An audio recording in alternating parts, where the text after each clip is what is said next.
സകൃതകൃതാവായ നാട്ടുകാരെ ശ്രദ്ധിക്കുക, കലാപരിപാടികൾ തുടങ്ങാൻ ആരംഭിക്കാൻ.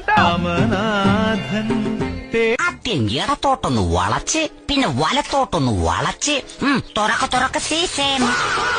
അല്ല, ഇതാരാ? വാര്യമ്പള്ളിയിൽ മീനാക്ഷി അല്ലയോ?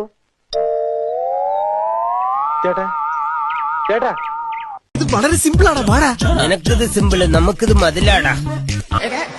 പിന്നെ ഇങ്ങനെയൊന്നും അല്ലടാ. എടേ, ഇത് നമുക്കിന്ന് പോണ്ടേ? ഇങ്ങനെയാണെങ്കിൽ ഞാൻ കളിക്കല്ല, ഞാൻ നേരെ ചിറാപുഞ്ചിയിൽ പോയി മണം ചമ്പു.